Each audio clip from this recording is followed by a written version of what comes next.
Hey, I'm Lindsay Lyman. I worked almost 12 years at Amazon and saw so many brilliant and successful overachievers burn themselves out and leave their jobs because they're so stressed and anxious.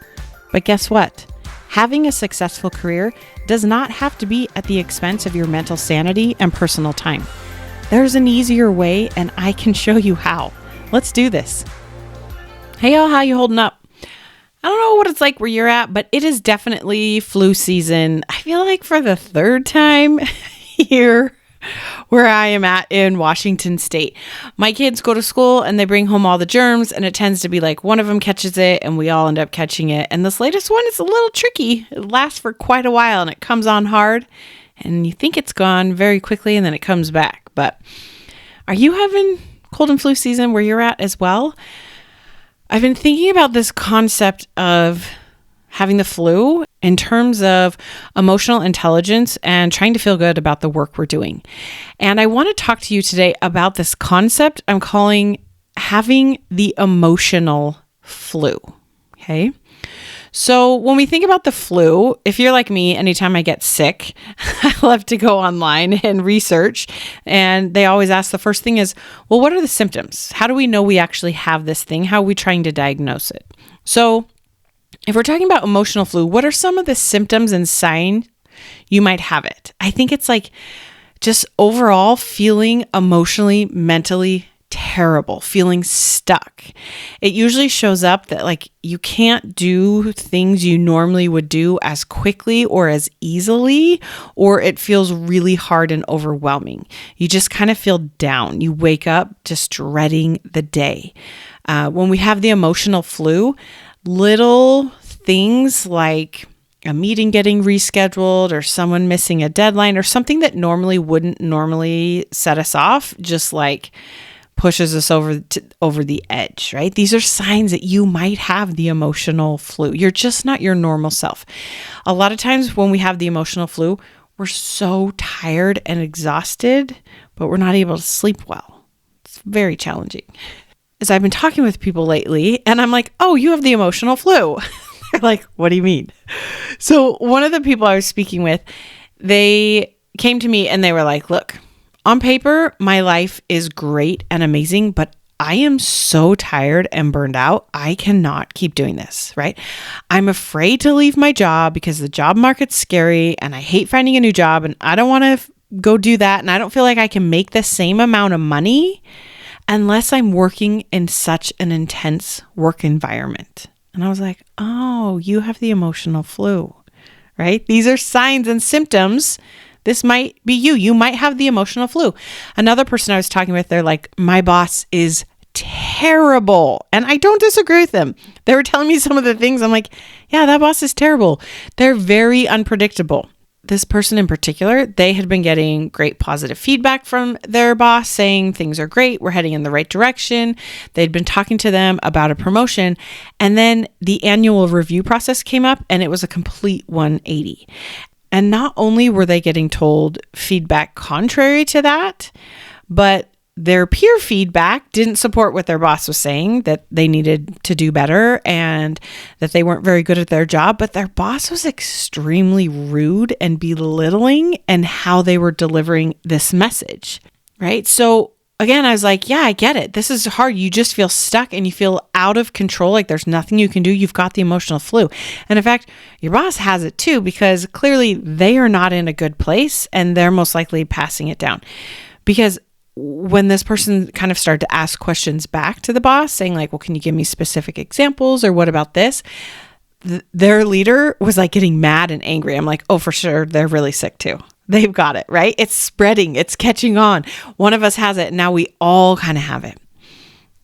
Another person I was talking to, oh yeah, you've got the emotional flu, is they just kept talking about like, they're just not motivated at work. It's not fulfilling.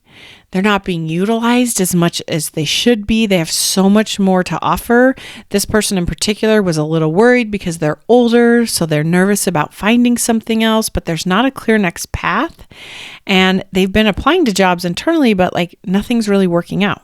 I'm like, oh, good news. You have the emotional flu. Here's the thing. Just like the flu, there's things we can do. Okay. So first you want to look at the signs and symptoms of like, is this you? Do you have the emotional flu? Just like the regular flu, most of us catch it a couple times a year, but there's some people that they're just always sick. Have you noticed that? If you find yourself feeling like you're always emotionally sick, listen up, okay? I want to talk to you about what we can do about it. So whenever I'm sick, again, the next thing, once I feel like I've self-diagnosed, which I don't recommend, it's never healthy. But once I feel like I've self-diagnosed, I'm always curious, well, how did I get this, right? So if we think of the emotional flu, I kind of think just like the regular flu, there's two main ways we catch it, quote unquote. With the regular flu, we tend to pass on those germs with each other if we're around each other while we're contagious with the flu, or we touch things that are dirty and we touch our mouth or our eyes or our nose, and those germs get into our body and we inflict ourselves with that virus, okay? So when we think about this in terms of the emotional flu, it's very similar. I think most of us are catching the emotional flu from others. Here's what this looks like. It looks like going to work and running into your coworker in the hallway and complaining about work and that project and how we're behind and these leaders don't get it. Like we're just always kind of complaining. Going out for happy hour and whining and complaining and gossiping again about how hard it is and no one gets it, and like just being stuck. We get it from each other by consuming and reading all of the doom and gloom and big scary things that are out there. We get it from each other when we get together in workshops or courses or team meetings, and we try to talk about solutions, but we end up spending our time and our emotional energy explaining why this isn't going to work, why it's a problem. You just don't understand how bad it is. I think of it like with my kids. With one of my kids, when they tell me they're sick, I don't really believe them because I'm like, you're always sick. My belief is you just have a low tolerance and you're fine. You just are trying to get out of something or you need to buck up. Where when my other kid tells me they're sick, I believe it because they don't really say that. It's the same thing we do as humans when we're in these meetings or trying to find these solutions. We spend so much emotional time proving like, no, you don't understand. I really am sick, and trying to get the other person to understand and validate and believe us. Okay. Again, I think this is one of the ways we're sharing the flu with each other.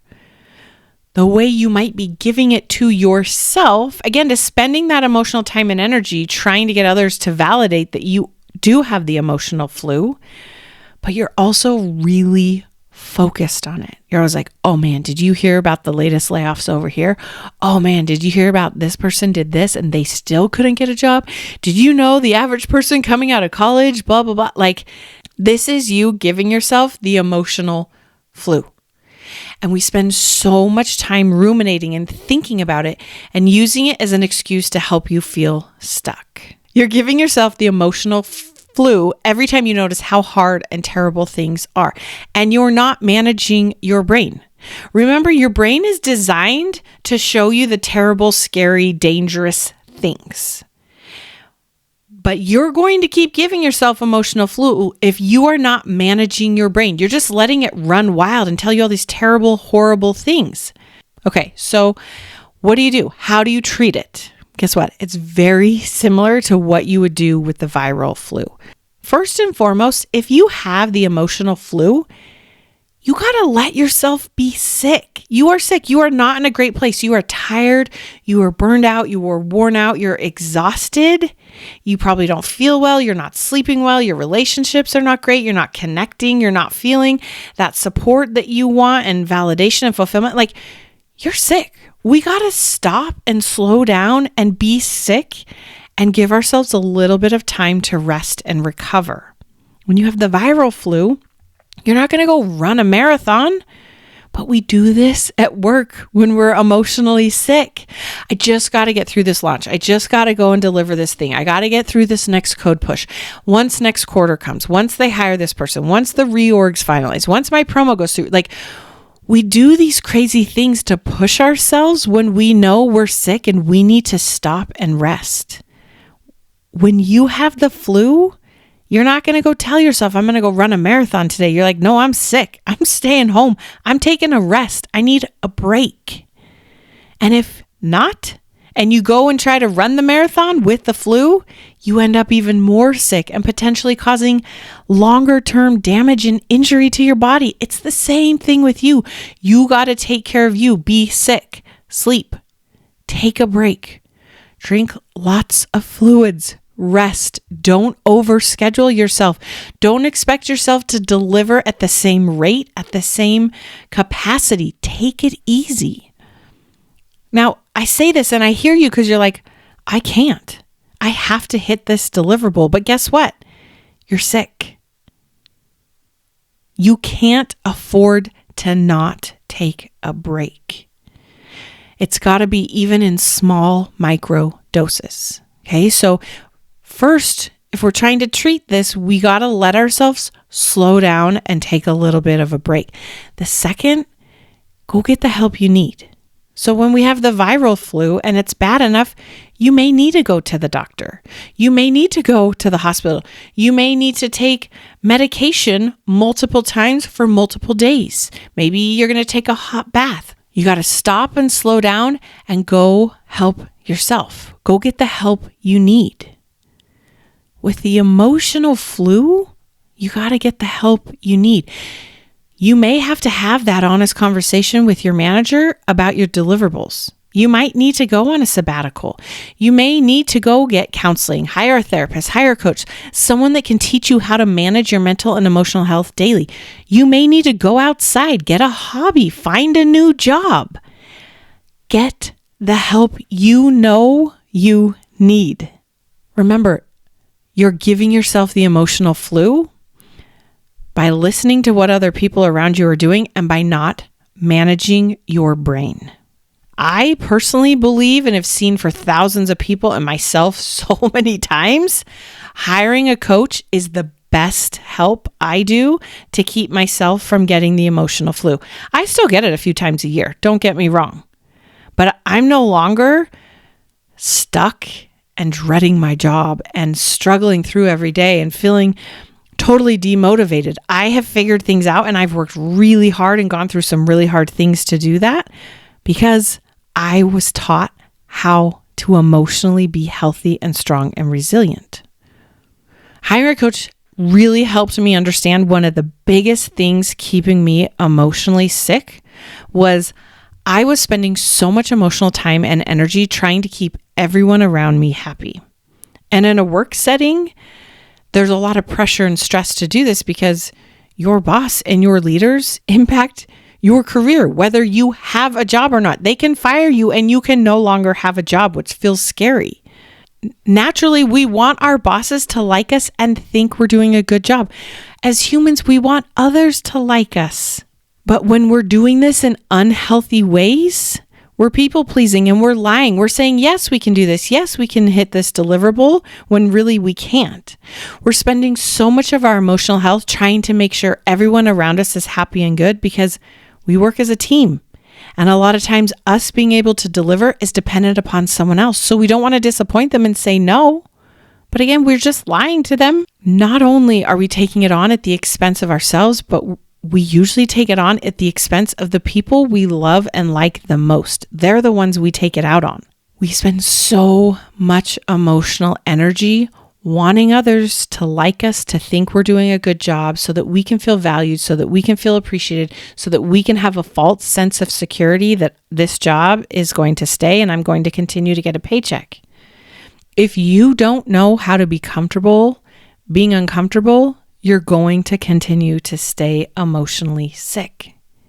You're going to keep giving more than you should and more than you have in you and more than you know is right. And you're going to keep working crazy hours and staying at a company because you believe finding a new job is too hard. And you will continue to have the emotional flu. Because here's the thing, the flu doesn't go away because we live in this bubble of like we never are around people anymore. We just stay home. We're a hermit so we can't catch these germs and we just close our eyes and we don't look at anything so we don't give ourselves the flu. No, that's not what I'm saying. But this is what our brain believes, right? We're like, well, it's all these things outside of me. If I can just find the perfect job or the boss that I like and connect with and respects me, and if I can work on projects that are motivating and fulfilling and that I believe in with a team that supports me, then I'm not going to catch these quote unquote germs and I'm not going to get sick again. But that doesn't happen. The flu doesn't go away. But when you learn how to build up resilience to the flu, just like your body physically, if any of your parents out there and have had kids, that first couple years when you put them in daycare, they start going to school, they're sick all the time because they're catching all these new germs. And you as a parent get sick a lot as well because they're bringing new germs into your environment. What happens is your body eventually builds up resilience to these germs and learns how to defend them in a way that you don't get sick. Same thing happens with the kids. Same thing happens with you at work. When you learn how do you build that emotional and mental resilience to those quote unquote germs, to those terrible jobs, those toxic work environments, those bad managers, those reorgs, those projects that get scrapped, we don't get sick every time. You will get sick sometimes, 100%, but you're not always constantly sick. Emotional resilience, emotional and mental health comes from knowing how do you be okay when things are not okay. I'm not saying we're just like, oh, I love that there's this deliverable that's impossible and you took half of my resources and you're not supporting me and you're being rude to me along the way. I'm not saying we just be okay with that, but there's a way for you to be okay when things are not okay. You got to take care of you while you're sick. You got to learn how do you like who you're being and how you're showing up along the way. You got to learn how to let other people think and feel whatever they're going to think and feel. Because when you like you, it's okay for them to be disappointed that you're not going to work ridiculous hours to hit a deadline. And if they need to fire you because of that, guess what? Good to know. We don't want to work in unhealthy work environments where you're expected to be sick so that someone can hit a goal. Nope, we're not doing that. It's not sustainable. You will continue to be the one that pays the price of it. The emotional flu is caused by you. But this is good news because it's so much easier to control you than control all the other people around you and your job and who your manager is and the work environment and what the policy of the day is. Those things are hard to control. I still think we should advocate and try to create as many healthy environments and people as we can. Awesome. But the person we got to learn to keep healthy and keep control of is you. You got to learn how do you validate yourself? How do you appreciate you every day at the end of the day? How do you create fulfillment and connection in your life? How do you let others be annoyed and upset? And sometimes be upset about that. I don't want to feel good when my loved ones are struggling. I want to feel bad right along with them. But I'm also okay when my leaders who made up some goal are frustrated because someone 10 people above me isn't going to make as much money. I'm okay with that. I'm not willing to spend my emotional health for them to feel good. I'm not going to be a jerk about it. I'm going to try to be a kind person, but it's okay for them to be upset. It really is. When you learn how to stop living out of fear about what might happen, guess what? You get all your emotional health back. You're amazing. If you don't believe that, you will keep looking for it in others and catching the emotional flu. You're going to be that person that's always sick. You know you got to move your body to keep it healthy and strong and take care of it. You know you need to eat food that feels good and gives your body fuel and energy to take care of it.